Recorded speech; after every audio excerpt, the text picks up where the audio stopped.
Bienvenue à Zandvoort aux Pays-Bas pour les Coupes de Pâques, les Pass Races comme on dit aux Pays-Bas. Le premier meeting de l'année pour la nouvelle Clio Cup Benelux.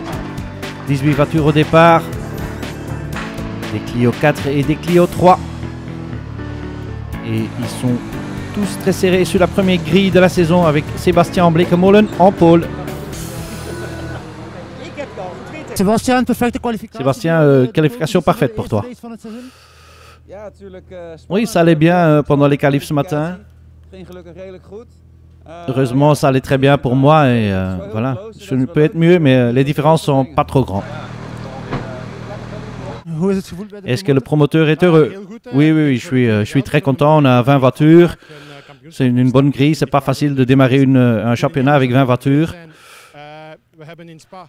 À Spa, on a certainement quelques Belges en plus pour cette coupe et on a aussi un petit jeune qu'on va entraîner pendant 6 semaines pour devenir pilote et prendre le départ à Spa. Je vais être très heureux, des bonnes qualifs, voiture serrée et il fait beau en plus. Et on prend le départ avec Benjamin Vandenberg qui essaie de dépasser Loris Ezemans et on voit une autre voiture qui est calée sur la grille. C'est la voiture de Robert Vandenberg, l'autre voiture de Arders Plaza. Le voici. Troisième sur la grille de départ. Et la voiture cale et il rejoint comme tout dernier Niels Langeveld. Deuxième sur la grille de départ à côté de Sébastien Bleekemolen. Il prend un meilleur départ que le man en pôle.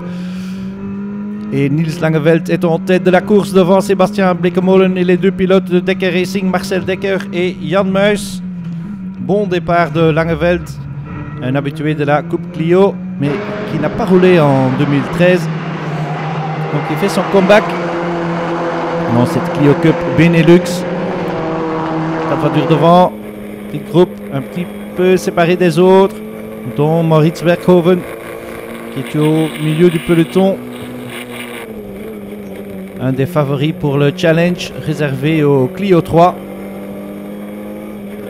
À peu près la moitié du plateau, les Clio 3. Et il dépasse Niels Kool.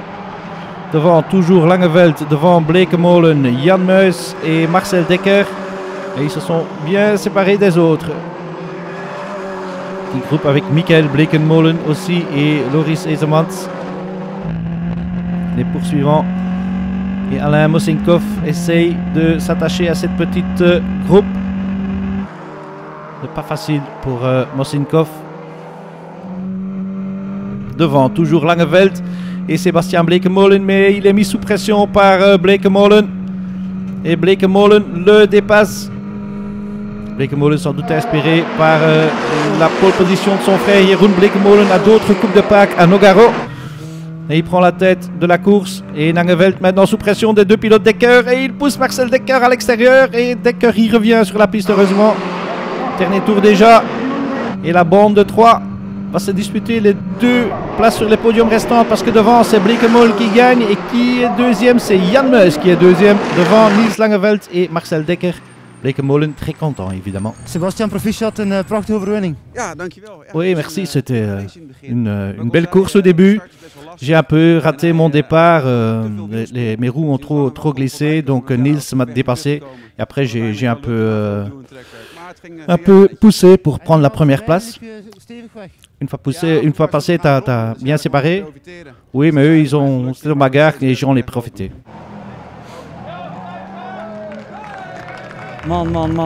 Ouais, ça j'ai tout fait, mais ça n'allait pas du tout. Mais ça se voyait apparemment. J'étais pas assez vite. Mais je crois qu'on a donné un beau spectacle.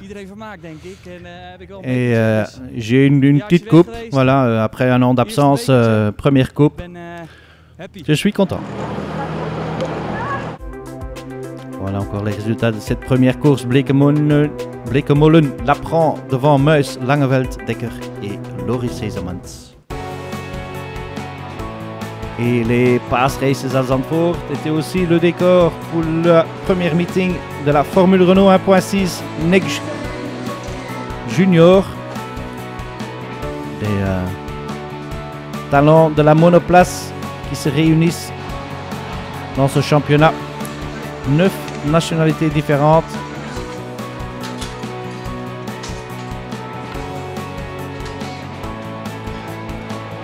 Il y a un très beau plateau pour les talents qui veulent se prouver en monoplace, qui veulent monter l'échelle du sport auto. Première grille de départ avec l'Australien Anton de Pasquale en pôle. Le voici, et à côté de lui, le grand favori local, Larry Tunvoorde. Et c'est Tunvoorde qui prend un meilleur départ. De Pasquale souffrait apparemment du même problème que Sébastien Blekemolen en Coupe Clio. Et c'est donc Tunvoorde devant De Pasquale et puis l'Autrichien Janitz. Et tout le reste du peloton. On roule avec Jano Esmayer, un autre Hollandais. En 5e place pour le moment. Ou 4e déjà. Tunvoorde devant De Pasquale. Et puis Esmayer qui a dépassé Janitz. Voici un autre Hollandais, Boris Kolf.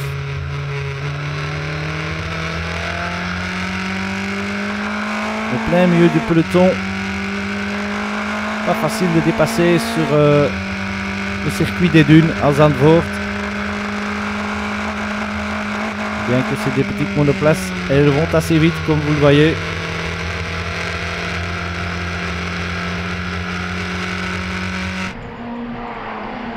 Duel pour la première place, puis Esmayer, puis un petit duel pour la 4e et 5e place. Et c'est toujours Tunvoorde devant De Pasquale. Le Belge Simon Mirquet, aux alentours de la 10e place.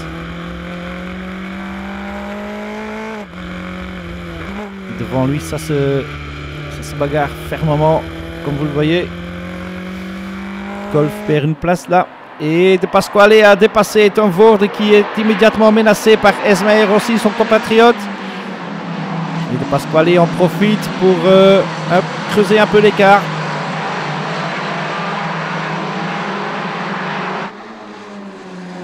Belle performance de l'Australien de 18 ans, suivi par le protégé de la fédération hollandaise, la CNAF. Et ici un petit duel entre Habsburg et Aron, un Autrichien et un Estonien. On vous l'avait dit, c'est un championnat très international. Florian Janitz en duel avec le Belge De Fourny. Et sortie du Belge Niel van Warenberg. Il devra abandonner. Pasquale attend 2-3 secondes d'avance sur les deux Hollandais, Tunvoorde et Esmayer. Et après 20 minutes, il prend la première victoire de 2014. Et les deux Hollandais sont sur le podium, Tunvoorde et Esmayer devant l'Autrichien Janitz et le Belge avec licence italienne Max De Fourny. Et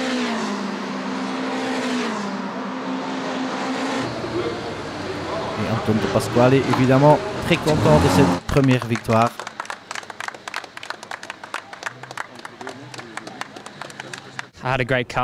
Oui, j'avais une voiture fantastique. J'étais premier sur la grille, mais c'était pas le meilleur de départ. Mais après une petite bagarre, j'ai pris la tête. Non, la voiture était parfaite. Lechner m'a donné une très bonne voiture. J'ai fait le reste. Oui, le circuit est un peu différent des qualifs ce matin. Mais après quelques tours, on a appris comment gérer ça et j'ai fait mon meilleur.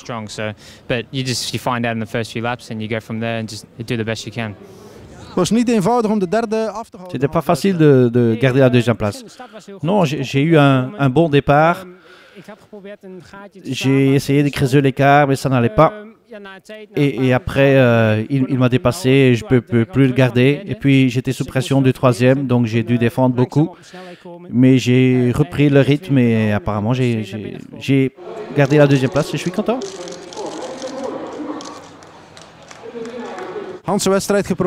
J'ai essayé toute la course pour prendre la deuxième place. Oui, c'était difficile. Il me fallait juste un tout petit peu pour le dépasser, mais ça n'allait pas.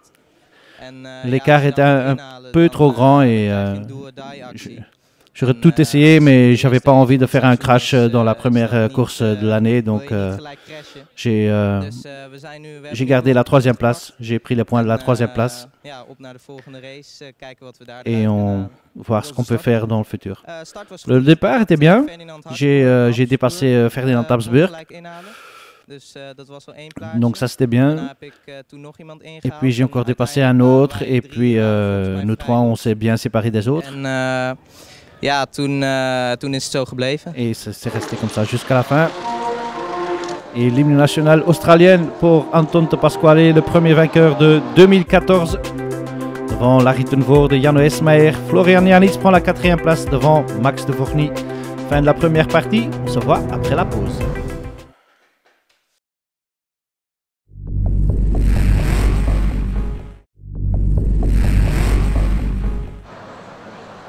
De retour à Zandvoort aux Pays-Bas pour la première manche de la Coupe Clio Benelux, 2e course du week-end.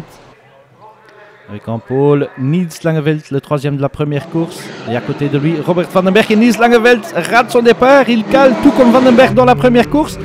Et Langeveld, il ne réussit pas directement à redémarrer sa voiture. Et il va, oui, il est tout dernier. Il lui reste 30 minutes pour essayer de revenir vers l'avant. Mais vers l'avant, c'est Robert Van den Berg qui est en tête devant Sébastien Blekemolen et les 2 pilotes du Dekker Racing. Et une petite figure là-bas pour Maurits Werkhoven. Il n'est pas trop loin dans le bac à gravier. Il pourra continuer. Jan Muis, 2e position devant son équipier Maurits Dekker. Marcel Dekker, je devrais dire. Beau duel entre les 2 pilotes Dekker Racing, mais devant c'est Van den Berg. Robert Van den Berg de Harders Plaza en tête sous un ciel très menaçant. Pour le moment il ne pleut pas. C'est bien possible qu'il pleuvra plus tard dans la course. Beau duel aussi pour la 5e place entre Max Brahms et Melvin de Groot. Prendre l'aspiration sur la longue ligne droite du circuit Zandvoort. Vers le virage Tarzan. Et beau duel ici entre Brahms et de Groot. Et c'est Brahms qui prend la 5e place. Il doit faire attention au retour de Michael Blekemolen aussi. Toujours Robert Van den Berg en tête.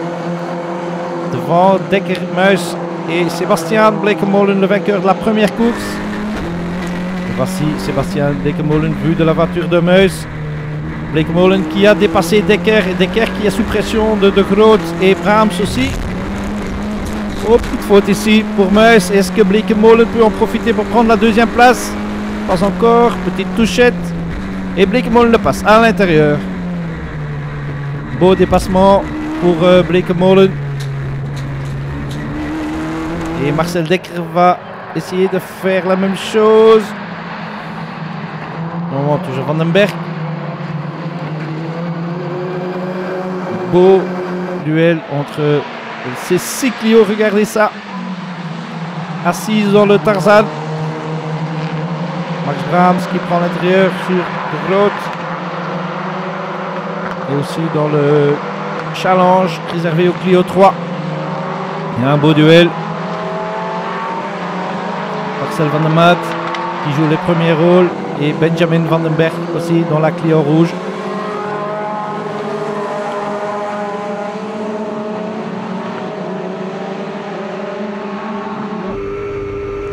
Niels Langeveld entre-temps a déjà dépassé 3-4 voitures. En route vers l'avant du peloton. Mais son départ raté lui a coûté beaucoup de temps. Et surtout beaucoup de place.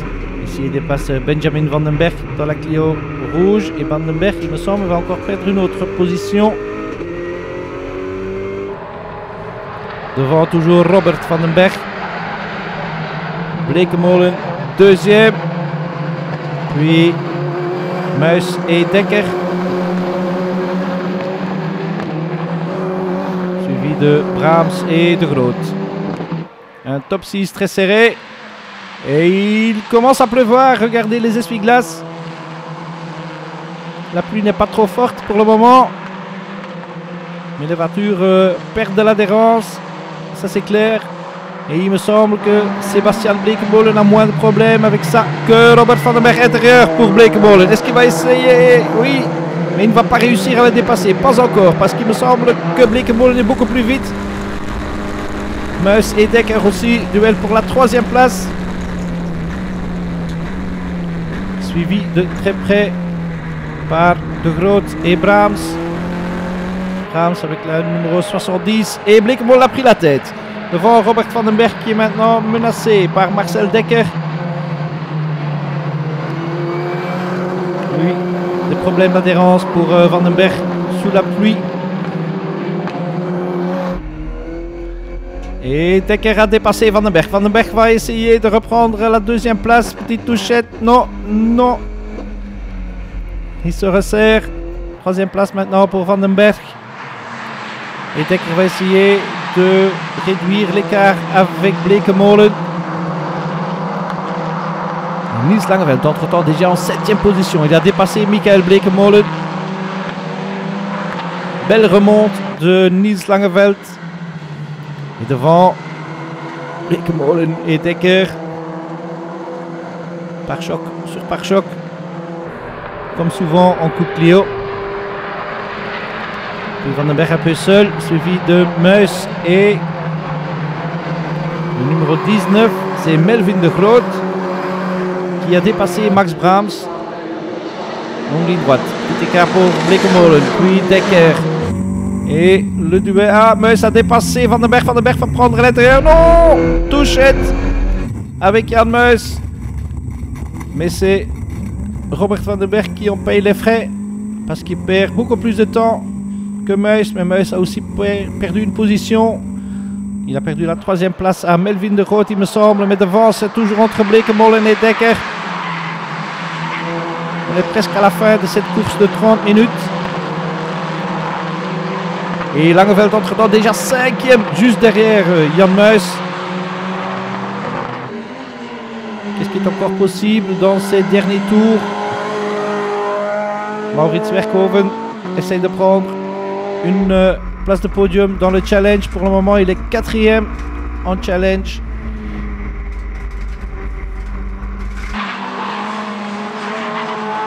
Ce sera pas facile. Van den Berg qui bloque, qui est 3e.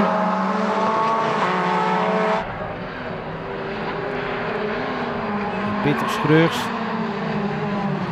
menacé par les autres, par Niels Kool entre autres. Devant, dernier tour, Bleekemolen, Dekker et De Groot sur un mouchoir. Est-ce qu'il peut garder la première place, Bleekemolen, et prendre sa 2e victoire en 2 courses? Dernier virage, toujours Bleekemolen devant, Dekker derrière, puis De Groot. Il ne va plus rien changer. 2e victoire pour Sébastien Bleekemolen, suivi de Marcel Dekker, Melvin De Groot, Jan Muis et Niels Langeveld, revenu à la 5e place. Et Bleekemolen soulagé de cette 2e victoire. Ja, doe maar. Dat was spannend tot het einde, hè? Ja, was zeker spannend tot het Oui, einde. oui, c'était très excitant. Ici, c'était derrière qu'il pleuvait un peu. Hein. Et oui, on perdait de l'adhérence. Donc le premier sur la route, et oui, c'est lui qui montrait la route, quoi, parce que comme ça les autres pouvaient revenir. Et oui, le slipstream, c'est génial aussi. Oui, la pression est assez grande, je transpire un peu, quoi, quand même. Donc ça va pour Sébastien Bleekemolen, content de sa première victoire. 2e victoire, je dois dire. T'as essayé de combien de fois? Oui, j'ai essayé innombrables. Les pare-chocs sont touchés, la voiture à côté est touchée, les miroirs. Mais c'était bien gai de rouler comme ça et c'était Clio Cup à 100%. Très excitant, ouais, course fantastique. J'étais 10e sur la grille. Et c'est difficile d'être sur le podium, mais la voiture était si bien. Et avant samedi, j'avais jamais conduit cette voiture. Et oui, je suis très content. Je suis parti 10e, je finis 3e. Je peux pas être content, plus content. Le podium de la 2e course de la Coupe Clio Benelux. Bleekemolen qui prend la victoire devant Dekker, De Groot, Jan Muis et Niels Langeveld. C'est le classement du championnat. Bleekemolen, 100% des points, 51 points, 20 points d'avance sur Meus, puis Dekker, Langeveld et De Groot. Puis on retourne à la Formule Renault 1.6 NEC, le Northern European Championship. Cette formule, deuxième course là aussi, avec le vainqueur de la première course en pôle, Anton de Pasquale, et à côté de lui, Larry ten Voorde, le deuxième. Et l'Hollandais va essayer de rester devant l'Australien cette fois-ci.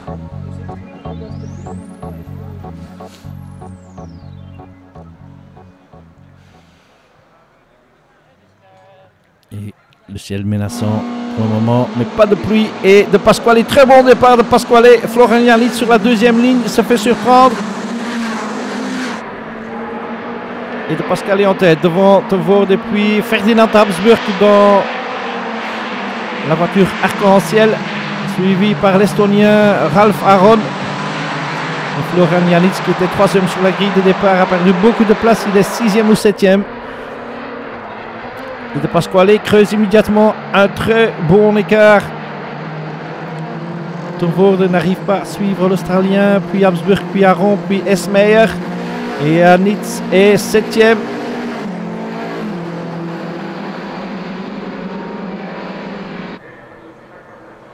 Fin du premier tour et regardez l'écart que Anton de Pasquale a déjà creusé. Ten Voorde essaie de dévendre sur Ferdinand Habsburg, l'Autrichien, qui essaye de prendre l'extérieur au Tarzan. Et Boris Kolf prend l'intérieur sur Janitz. Place de gagner pour l'Hollandais. Et il me semble que Habsburg a passé ten Voorde aussi. Voici de Pasquale. Et voici effectivement Habsburg en deuxième position devant ten Voorde, qui est maintenant menacé par l'Estonien Ralf Aron de la Scuderia Nordica. De Pasquale en tête. Puis Ferdinand Habsburg dans sa deuxième course en sport auto. Esmeyer prend une place sur Ralf Aron. Esmeyer qui finissait troisième dans la première course, en quatrième derrière son compatriote Larry ten Voorde. Et Aron va-t-il perdre encore une place? Son équipier Oliver Söderström, le Suédois, essaye de le dépasser, mais l'Estonien reste devant pour le moment. Et puis les autres, avec entre autres De Fourny, Anton de Pasquale, Ferdinand Habsburg, Larry ten Voorde et Esmeyer qui menace la position de Larry ten Voorde. Entre-temps, Kolf est menacé par Janitz et De Fourny. Belle course de Pasquale à nouveau. Et belle bagarre pour la deuxième place. Habsburg et ten Voorde se détachent un peu de Jano Esmeyer.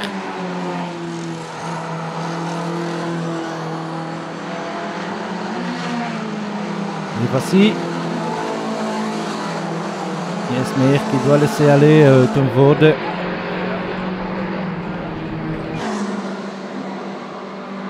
Et au milieu du peloton, il y a des belles bagarres aussi. Les écarts sont pas trop grands entre ces monoplaces, sauf peut-être à l'avant. Et là, c'est le talent de Anton de Pasquale qui fait la différence. Il y a déjà 8 secondes d'avance sur Habsburg et ten Voorde. Et derrière, c'est Esmeyer, Aron et Söderström qui livrent un beau duel pour la quatrième place. Dernier virage pour Anton de Pasquale en route vers sa deuxième victoire en 2 courses. Brillante performance de l'Australien. Et 8 secondes derrière, Ferdinand Habsburg prend dans sa deuxième course son premier podium. Et deuxième podium aussi pour Larry ten Voorde, le Néerlandais. You keep dominating, hein? Tu continues à dominer la course. Hein. Oui. Apparemment, c'est ma journée. Je suis très content. Un bon résultat. Il faut essayer de garder ces talents pour le reste de la saison. C'est quoi ton secret? Il n'y a pas de secret. Hein. Je travaille fort et j'ai une bonne écurie. Et les résultats suivent après. Et je ne peux pas être plus heureux. Et Ferdinand Habsburg aussi est très heureux de son premier podium. It was quite a race. Mais quelle course! Oui, oui, c'était fantastique. J'avais un bon départ. Et ce n'est que ma deuxième course en sport auto et je suis très content. Et juste derrière ton équipier, oui, c'est bien d'avoir les deux voitures Lechner Racing sur le podium. Il était très fort, mais moi je suis très content d'avoir la deuxième place. Derde plaats, tevreden? Troisième, satisfait? Oui, oui, je suis fini troisième. J'avais un bon départ, mais je ne réussis pas à le menacer. J'ai essayé de suivre, mais ça n'allait pas. Puis le troisième, qui est maintenant deuxième, a dépassé et j'ai essayé de le suivre et essayé de le passer, mais c'était trop tard. Podium donc pour de Pasquale Habsburg et Tom Voorde. Top 3 de cette deuxième course devant Esmeyer et Aron. Bon début de saison pour Anton de Pasquale. Bon début de saison en Formule Renault 1.6 NEC Junior. C'est la fin de notre reportage. À la prochaine.